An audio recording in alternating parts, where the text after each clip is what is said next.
For Jacob, 27 years old, in recovery for a year. I'm here for David, 29 years old, in psychosis today. I'm here for Grace, 29, in psychosis today. I'm here for Melody, 22, addicted. I'm here for Chandler, addicted and non-responsive to communications. I'm here for Leah Flores, Jesse LeBlanc. But Leah Flores, 18 years old, depression and anxiety. Violet Lanham, 20, recovery, 10 months. James Adams, 21, recovery, 7 years. I believe it's Idette, psychosis. What you hear a lot about is this stuff's going to kids. 29, 22, 29, 22, 22, 18, 20, 21. This is changing people's life in short order, because it's been marketed as something that is safe and legal, and it's anything but. The deception industry and what they have created and the lives they have ruined is unacceptable and unnecessary. There are a few things in the legislatures we get to do that when we see something, we can be preemptive of keeping it from going further than it already has. As the modern day philosopher of Barney Fife would say, we got to nip it, and we need to nip it in the bud, and we should have done it the last couple of sessions. But the facts are clear. This is a real problem. I'll speak a little bit to it. Profit over people is never an excuse to ignore the people. That's what you hear from the industry. We're making all this money. We're providing all these jobs. I tell you, the taxes we collect does not cover the behavioral health issues it's created in addiction that the state budgets of the day have to cover. If I had been in prohibition, we wouldn't have the budget the size that we have. That's where I'm at on this issue. This is causing problems. No amount of tax dollars is going to cover the fix. But more importantly, what is the price you put on the loss that these families have suffered and generations to come will have? This is just a few of the people I know about. I'm sure it's in the thousands across this state that are dealing with the same issues. They just don't know that we're actually trying to address the issue. It's out of control. Beverages. I hear a lot that beverages. Who in what world, whose mind in what world would conceive that if you mix drug and alcohol that the end result can be anything but bad? That doesn't end well for any people. The beverage industry doesn't realize it, or maybe they do, but the molecules act differently in THC when mixed with alcohol, and your brain is more receptive and craves more of it. So it's just as bad as the stuff that you vape or get off the shelves. It cannot be exempted from this. To the lobbyists that are supporting this, I've told them they have every right to make a living, and I don't care who they represent. I will tell you, legislators have all the prerogative on who they talk to every session when they come back. That's not a warning, that's not a threat. It's a two-way street. People that are advocating that this is okay are literally creating a situation where kids, families, and lives will be changed impermanently for generations. So let your conscience be your guide. But I, as a legislator, do not have to associate myself with anybody I choose to. Other than constituents, always have an open door. But I'm serious about shutting this down. I'll go back to, this is synthetic pot. I saw a survey today from one of y'all's colleagues. He has no credibility in my book anyway. But he did a poll, and I think he was talking about legitimate pot recreational use polls. Whether that's good or bad or indifferent, it is not that. It is not that animal. It is something that is synthetically made in a chemist's laboratory with no recourse or care or conscience about the impact it has. So this is not pot of yesterday. This is stuff that will change lives forever in a very negative way. And actually probably cause loss of life at the end of the day, because paranoid and schizophrenia are the attributes that are a common theme when you talk to these parents of these kids that are in this stuff. Paranoid and schizophrenia is not a good place to be, and it don't undo it. So with that, I thank you for that. We'll have some other people here to support what we're doing, but I want the message to be clear. We're serious about stopping it because of the substance that it is, and it's different than what we grew up with. It's just like a K2 or sarsaparilla. The quality of those products is not monitored. It goes from 30% on average all the way up to 80% THC inside of it, and you don't know what that pot is being mixed with when it was put in there. A lot of these are foreign manufacturers. It doesn't matter to me where it came from. It just needs to be gone. Thank you, guys. Chief Dye? Thank you, Senator. He's out of Allen. That's right. Yes, sir. Well, good morning. My name is Steve Dye. I'm the Chief of Police in Allen, and I'm also here representing the Texas Police Chiefs Association regarding our serious concerns with this illegal and open sale of these consumable THC products. The blatant circumvention and abuse of the 2018 Federal Farm Bill and the 2019 Texas legislation have resulted in a massive industry exploiting a loophole in the law to sell illegal THC and other psychoactive substances that pose significant health risk, particularly to our communities and our adolescents in our communities.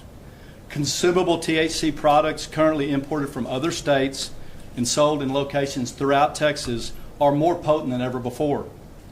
Many of them contain illegal Delta-9 and chemically modified Delta-8 that predominantly test well above the 0.3% threshold.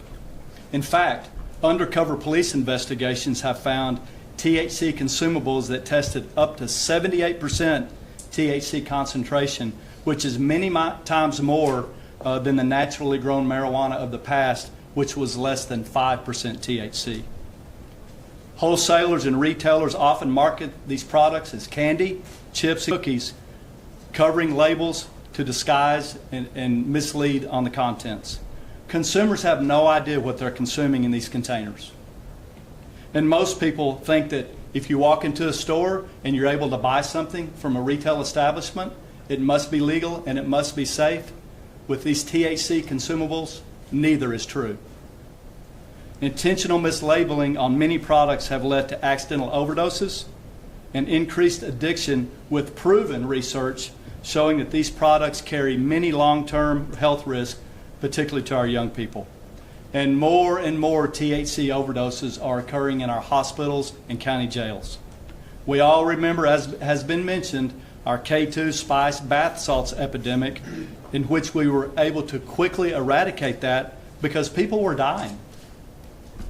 These high THC consumables are no different, other than they are causing a slower, less conspicuous disability and death. And while manufacturers, wholesalers, and retailers claim they are therapeutic, we have definitive evidence showing that they know what they're selling is intoxicating. The lab reports attached to these out-of-state products are almost always inaccurate, and that many businesses are selling these dangerous products to underage kids. Most of these THC retailers are here for one specific reason: to get people high. And they have proven to be so toxic that even the state of California and other states have banned them.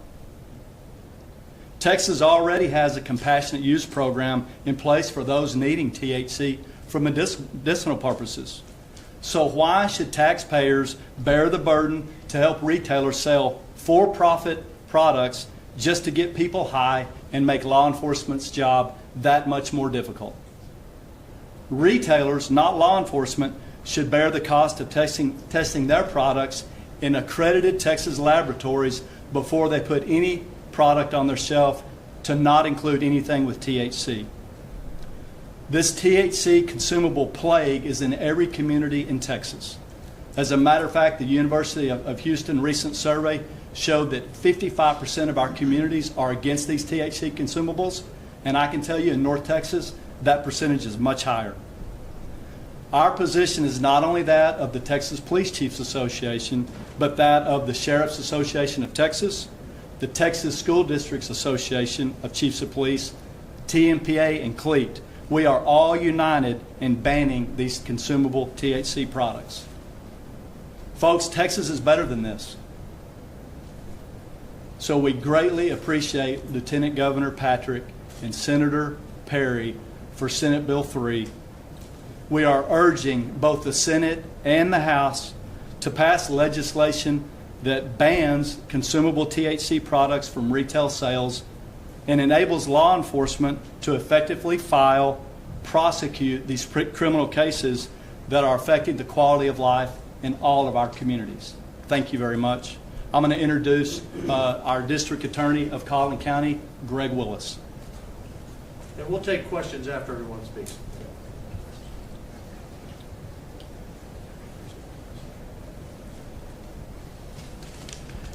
Yes, Greg Willis, Collin County. I'm here to just give you the perspective of a local district attorney. As district attorney, I don't just read about the impact of high-potency THC in studies. I see it firsthand. I see it in the courtroom. I see it in hospital records. I see it in shattered lives. This is not yesterday's marijuana. Daily dosing basically can make psychosis 5 times more likely. For 1 in 10 heavy users, the psychosis never lifts, and it becomes a lifetime of mental illness. One hit, one habit, and the door to schizophrenia swings wide open, never fully closing again. As has been mentioned, we've been here before, K2, spice, bath salts, every time it starts the same. A new drug slips through a loophole, gets marketed as safe, as just another option. Then comes the overdoses, the psychotic breaks, and the ruined lives. But each time Texas has acted, and Texas should act again now. This crisis isn't sudden, but it's slowly. It's slowly choking the life and vigor out of our young people. It strikes not in an instant, but it tightens day by day. Until bright minds break and go dark. Until our courtrooms fill with cases of promising futures forever cut short. Until young defendants stand before us unable to tell reality from delusion. This is not alarmism. 15% of new schizophrenia cases in young men are now linked to cannabis use disorder. How many more before we act? Senate Bill 3 is a clear and a necessary step, because if we wait, then we will be back. Only next time the cost won't be measured in percentages and studies. It will be measured in lives. Young Texans, their futures dimmed and their potential lost. Sheriff Bill Weber, Tarrant County. Thank you. Bill Wayburn, Tarrant County Sheriff. And listen, I stand here shoulder to shoulder with these guys because of the evil that is trying to be defeated. I want to make it clear that good men and women were trying to do some things when they had marijuana become a medical product. And we are not against compassionate use or medical marijuana. But what we are against is this evil that has come out of the dark room of the same place. And we need to put a stop to it. In 2017, when I became sheriff of the 3rd largest county in Texas, the population of my jail, 25% were having difficulty with mental illness. Well, something drastically has changed in Texas, because here in 2025, nearly 70% of the jail population is dealing with mental illness. And I talked to the mental health workers over there, and there's no question that this marijuana is at the tip of the spear causing these issues. And guys, we've got a health crisis, a mental health crisis, because of this. And if we don't put a stop to it right now, it's going to get further out of hand. We've been down here asking the legislatures for mental health beds. Because of what? Because of this. We've been asking to add to our mental health capacity in Tarrant County because of these things. This is clearly the evil that stands before us. And I couldn't be more proud of the Lieutenant Governor and the senators here standing today that are leading the charge against it. And law enforcement across Texas will stand shoulder to shoulder, and we will stand with them. And at the end of the day, we'll go after the bad guys that have corrupted what was meant to be a compassionate, sound medical program. Thank you all for being here, and please have the word. 2 points that our first 3 speakers hit on. Number 1, on the compassionate use program, we're going to expand that this session in another bill. Because again, we're not against those who need medically described help. Number 2 is we've invested over $3 billion and probably higher in putting more mental health care beds and hospitals all across the state, from Tyler to Amarillo. Brand new. We put, I believe it was $2.5 billion in our budget last session, and we continue to help upload that cost to our counties. They cannot absorb it. I mentioned earlier, I put out a video this morning. I hope all of you will get that out. because a lot of people, a lot of parents, a lot of grandparents, a lot of adults who are buying from these stores really don't know what you're hearing about today. You can save lives in the media by telling the story. This is not a political or a partisan issue. This is about saving lives. I walked into a store yesterday, the first store I walked into, just at random, and I asked him to show me the product. And he said, well, here's our one gummy that's 750 milligrams. I said, it sounds pretty strong to me. He said, well, you know, I tell them to kind of take a half a gummy, you know. People have different tolerance. Yeah, they'll get really high. I went on to say later, well, you know, they get them a lot of the gas stations too. You know, if they have a fake ID, they laughed about it. There's nothing to laugh about. I want to bring up our folks here who have joined us. The families are impacted. If each one of you would come up, take 2 or 3 minutes, tell your story, introduce yourself, and the stories are just heart-wrenching. And where's that video? It's on my Twitter feed. It's about 4 minutes long.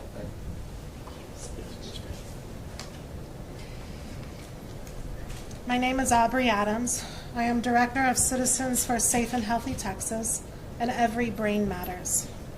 On behalf of all Texas families that have been harmed by synthetic THC, I want to thank Lieutenant Governor Dan Patrick, Senator Perry, and everybody who's involved in supporting this bill, SB 3. This bill will save lives. Synthetic THC products mimic everyday foods like candies to attract children. They often have sugary flavors to mask the toxic tastes. These products pose serious mental and physical health risks, including potential death. Sonia Jimenez from Houston, Texas, wishes she could be here today, but she is in deep grief for her son, Joshua. Joshua brought a product called Wedding Cake Delta 8, which caused him to have a psychotic break.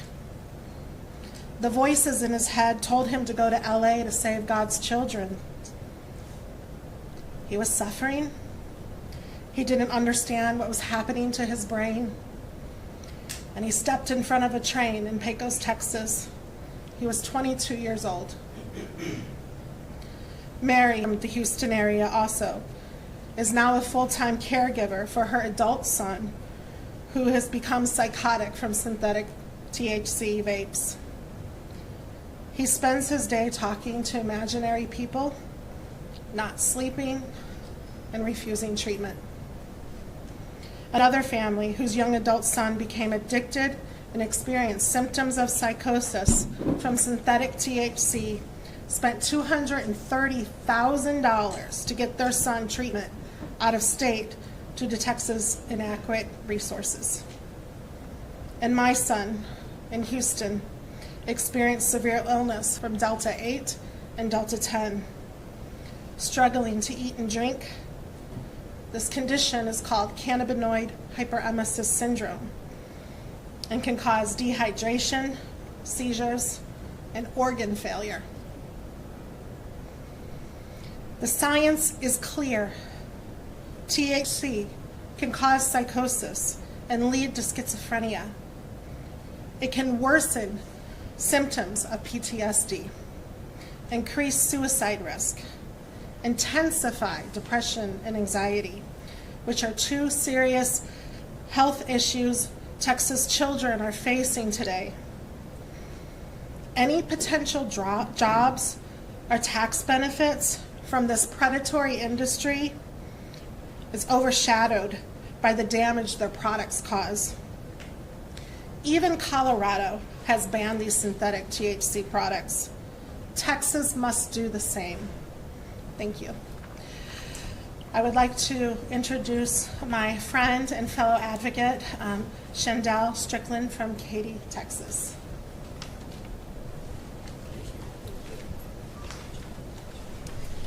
Hello, everyone. So very grateful to be here. I'm thankful for each and every one of the men and women who stand behind me in support of the Senate Bill 3. We've all heard the saying, whether we're in the airport, whether we're at a local school, whether we're at work, when you see something, you say something. And so that's why I'm here today at the Capitol to share my story with individuals who just may have not connected the dots when it comes to synthetic THC. As many have already mentioned, synthetic THC has wreaked havoc across our state. And as a mother, as a family member who's seen the tragedy firsthand, I am here to spread the news that we all need to pay attention to what is in our stores, what is in our children's hands. Synthetic THC is the issue, and it's a new age type of drug that many individuals are not aware of. I wasn't aware of it. You've heard individuals talk about psychosis. I'll tell you what experiencing psychosis is like as a mother. I had to pick up my son from a psych ward. I had to speak with a psychiatrist who explained the medication, the recovery process, and what next steps for our family would look like. From there, we spent the night in a hotel room, and for the first time in my life, I experienced being afraid of my own child. Experiencing him being in a different mental state is something that I do not want for any parent in the state of Texas, in our nation. It's something that no one should have to go through. I questioned if I should be in the hotel room with him. I questioned if I need to stay up all night. Am I going to be able to go to sleep? I've watched my son, who I love dearly, stand at the door of the restroom and take several deep breaths to calm himself down so that he could build up enough courage just to take a shower. This is totally different from the individual who I know who loves to model, loves cameras, loves the way he looks, loves to shop. Totally different. Psychosis has no place in our society at all. There are individuals who come against Senate Bill 3, who come against just the opposition to synthetic THC. They feel like we need more regulation. We don't have time for more regulation because families are at risk, lives are at risk. We are asking for a total ban of synthetic THC. As an individual who has experienced what psychosis has like, it even had an impact on my health. I was nearly at the brink of having a mental breakdown from seeing my loved one in such a situation that I couldn't fathom. I could not fathom it. But learning everything that I've learned about synthetic THC and these products that are so readily available. We all know the number of Starbucks and McDonald's. They're plentiful across the state of Texas. It's about around 2,500. But there are over 8,500 of these smoke shops and all of these liquor stores that have these products available for our children, for our adults, even for us. And unbeknownst to us, there are lies. We're told that they're healthy and they are not healthy. Right? And so I'm calling for each and every individual to learn more and to support the leadership that stands behind me in making sure that we ban synthetic THC in the state of Texas. Thank you. Powerful. Bring up the other ladies. They're not going to Okay. That's powerful. And my guess is a lot of you in the media and a lot of you who will see this press conference knew very little about this, knew very little about it. So I'm asking the media to partner with us to get the message out and tell the story. There is no excuse to keep it in beverages. There is no excuse to regulate it. There is no excuse, well, it's someone's right.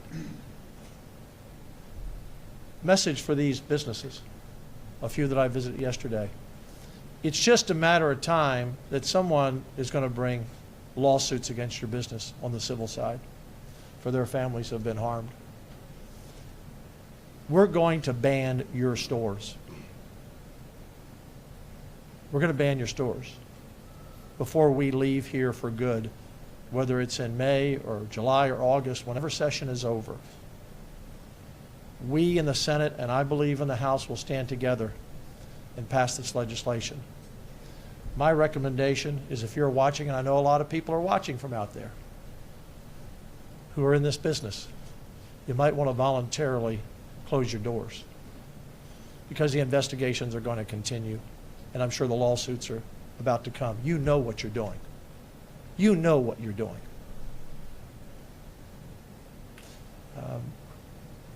Talking about the beverages, I was told by someone representing the Restaurant Association that they had some restaurants that started selling alcoholic beverages in their restaurants with THC in it.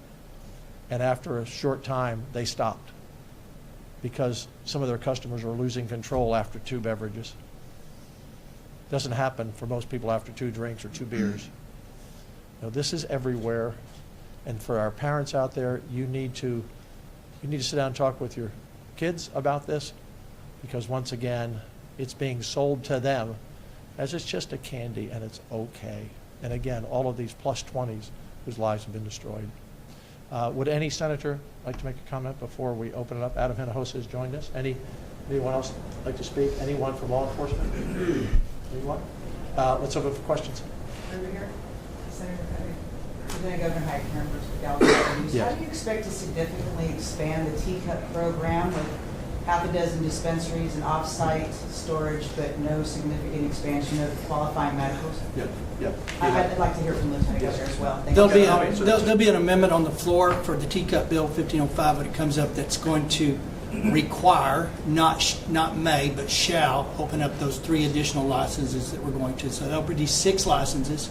I've been told by those particular manufacturers that if you give us satellite locations for storage, that it's the timing and the expense is having to bring it from Austin to Lubbock, and then only to return back to Austin if the person in Lubbock wasn't there to receive it. So we've addressed those. They think the satellites will get us there. We are going to make the DPS required to offer those new 3 licenses rather than maybe. So that's one way. I'm asking about the conditions specifically, though.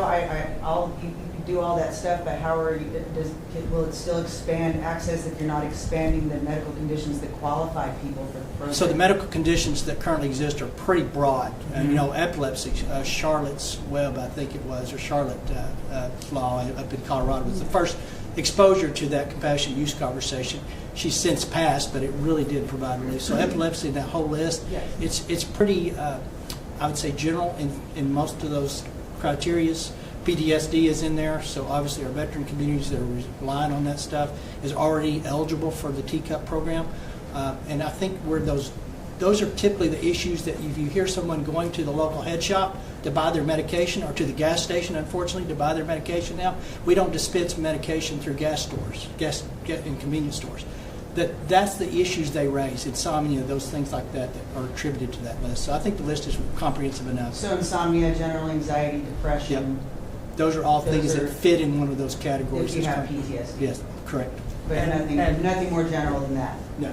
And one of the things, thank you for your question, is that when I've talked to some of those people, these stores pretty much shut down their businesses. No one was coming to them anymore.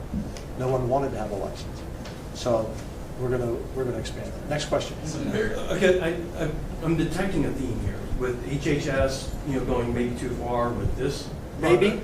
Really far. With the Lottery Commission maybe going too far with what they were offering, maybe even some of the election stuff that you talked about in years past.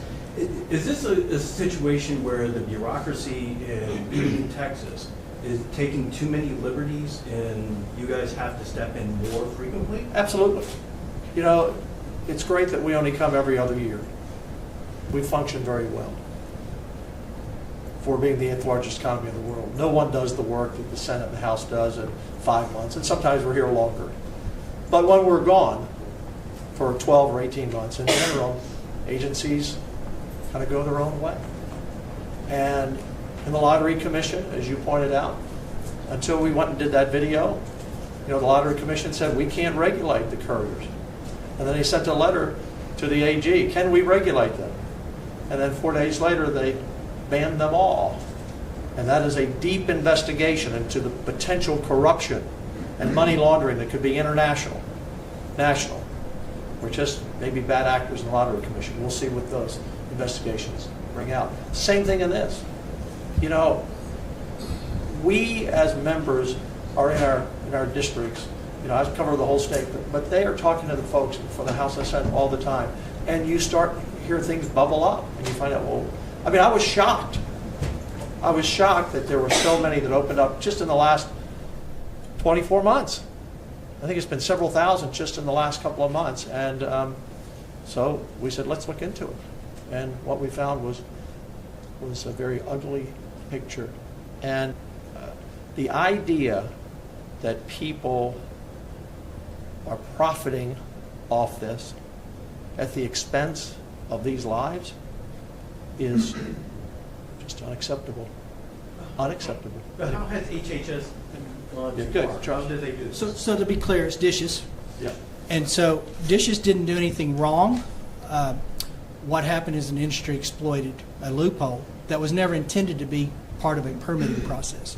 And they'll use that this isn't legal because we've got a lawsuit that has stopped and it's in the process. Truthfully, they challenged Dish's approach to put guardrails, exactly what has happened.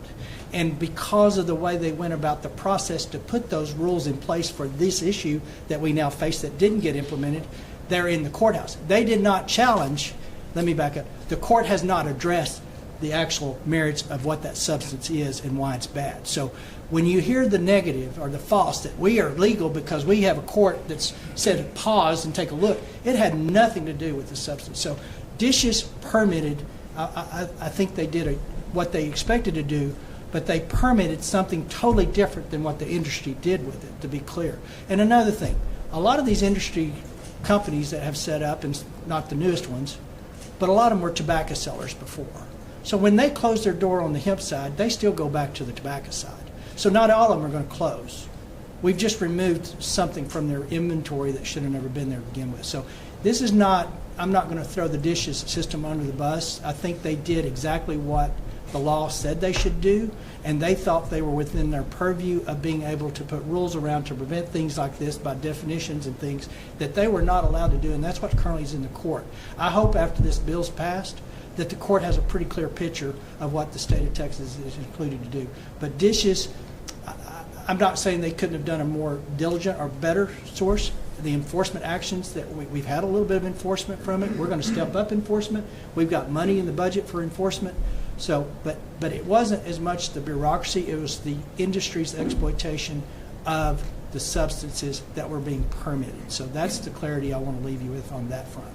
Very clear. And to follow up on that, part of those issues are when agencies don't communicate with the legislature. So we had to find out through Bob Hall's work, the lottery sold 26 million tickets. And when all these permits were given, there was no input to us of saying, we might have a problem here. Suddenly we have 4,000 permits out there. There's a lot that aren't licensed. Yeah, and there are a lot that aren't licensed. There's just opening up. Okay, next question. Senator Perry, you mentioned there was a poll out this morning about this. What was that? I saw a poll today by one of your colleagues. I affectionately refer to him as a bottom dweller. He said 68% support THC in Texas. The one I see says that, but it was done by Mike Vasilis. That's the pollster that. I don't know the source of the poll. It came from one of your reporters, is the way it was reported. Mike Vasilis is the pollster. I can tell you this. Governors used him, and so did. I can appreciate that, but the guy's wrong. I don't care who does the poll. Yeah, don't look. I don't play care this the political poll. cheap game. Here's the It is a thing. political cheap. If that's what the poll says, don't use Mike Vasilis? it doesn't. Of course I do. Okay. Yeah. So we're going to turn this conversation Right. from the lives that were lost to Right. who did the poll. I'm just Yeah. telling you the poll probably You did brought not. the poll up. That's what I I'm did asking bring you the about. poll up, Yes, sir. but what I clarified, if you're honest, I said synthetic THC was not polled. Yes, it was. Yes, It was. consumable in drinks. If you read That's the poll, different. you know That's that. different. Yeah. The average We don't person talk in this about that for room, the whole press the conference. average person in this room, I'm not going to argue with you. The I'm average arguing with you. person in this I'm asking room, about and what you people are said. listening, do not understand the distinction between THC and synthetic.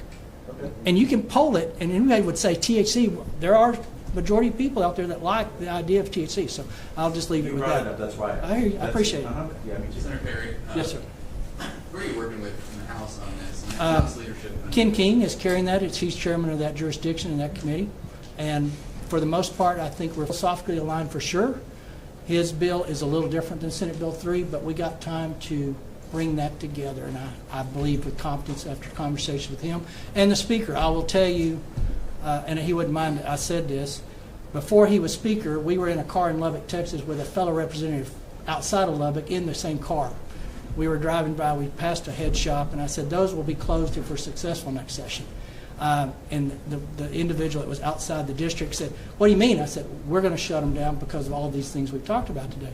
And at that point, then Representative Burrows said, I'll hope to carry that bill and ban them all. So that's where the speaker's support lies on this issue. We just got to get it over the finish line. What's the biggest discrepancy between the two? I would say the beverage conversation right now, and I think there's room to get that over the finish line without it in there for all the reasons we've talked about today. Okay? Yeah, and the liquor stores ought to realize they're going to be probably subject to civil lawsuits as well. And I'm asking the main liquor stores, and there are only a few major companies that own every liquor store in the state of Texas. I'm actually asking them to withdraw their inclusion to continue. The liquor store industry needs to back up and listen to what the people are saying, what the legislature is saying, and say, we're not interested in this product anymore. So I'm counting on those good businessmen and women who own those companies to do the right thing. Question? Lieutenant Governor, we have this map of Yes. these physical locations. Yes. Some of these products are still available in surrounding states, and we found a lot of online websites that can ship these products directly to your door. Do you foresee any problems with the enforcement, or how will that be enforced? Those coming into the state, they're violating Texas law, and we'll do whatever we can within the state to enforce it. And I hope that we would have partnerships that could cross boundaries if need to. If How will you enforce? I don't know how we go into New Mexico to do it, but I can tell you we will find a way if there is a way. But I can't prevent what other states are doing or not doing. That's not. I'm a Texas senator. I'm responsible for 30+ million people in Texas, and how we protect them with other states. I will tell you what I've been told. Colorado and Oklahoma rule the day that they put legalized marijuana recreational. So it's a big issue that's surfacing around the country, and they're looking and trying to pull back. So I can't answer what I can do in New Mexico, but I'll find a way if there is a way. Are any of the places here able to talk about how to enforce? Yeah, good.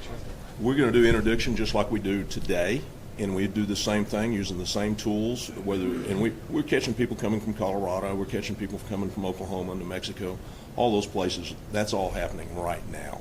So we'll just continue to do that. We just add to the list. For online service? Well, we have task force that work with the different agencies that may be delivering that. So without talking about our methodology, we will have some people involved. Yeah, and I'll just add, one of the challenges for law enforcement, these new variants are being produced almost daily in a lab somewhere. And so you can't keep up with what is legal and what is not legal. We need a bright line rule that all THC is illegal in these products. That helps us enforce it. We need all of the testing to be done in Texas accredited labs because these products are being shipped in from out of state. The certificates of accuracy very rarely actually match what's in the product. And testing for law enforcement is very expensive. That's a hindrance to a lot of the departments. They don't have the funds. An average test on one product, one THC consumable product, is $250 for one test. So you can imagine most budgets don't afford that opportunity. So what we're also asking for is the retailers have to test their products to prove that there's no THC. They register those particular products with dishes. So when we walk into a store, we can look in the registry, and if they're selling a product that's not in the registry, then we know prima facie that it's illegal. I will tell you, because of the exploitation of these loopholes, it has made enforcement very difficult and very expensive. But I will point out that many of us are still prosecuting these cases. We have multiple pending cases in Allen that are pending criminal charges. I know there's the Carrollton chief here, he's got some. But again, what we're hearing, and I think this is very important from a local perspective, we work for our communities. And what we are hearing from our communities is an outpouring of support for us to try to do something about these locations. We've got high school kids that are making a poor decision and going to a high school campus with one THC vape pen, and they're getting a felony charge. That's also not proper. And then they become addicted because it's so potent. The behavioral cost to try to rectify the damage has been mentioned is tremendous. But you need to understand from a local policing perspective, we're not just about filing criminal cases and putting people in jail. Our job is really holistic. We're concerned on quality of life in our community, and our main concern here is the high potency mixed with consumption at younger ages and the permanent harm that it's doing.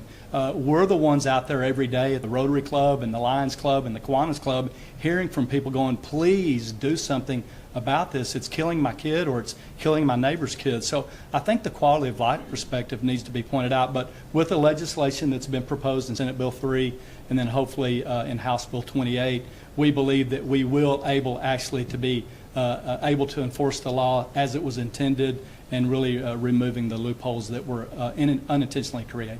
We're gonna wrap it up. Okay, last question. Everybody has a busy life here. Yes, ma'am. We haven't heard much from Abbott on this. Have you?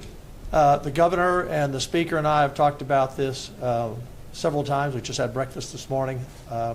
We're all on the same page. We're going to protect the people of Texas from THC. Last thing you just need to think about, and you had a great question. Our job is 30 million people, and our job is protecting the adults and the school children who are getting this product one way or the other. Just ask yourself this question: why are almost all of these THC stores building and opening up around schools? The idea that they say, well, we have 21 sign on the door, we don't sell, and why are they all opening up around schools? That's where they believe their market is. You don't open a business in an area that you're not selling products. Thank you all for coming. I appreciate it very much. Thank you. Thank you. Today, in about, what time is it? I don't know. In about 2 hours. An hour, whatever. Thank you. Good job. Thank you guys for being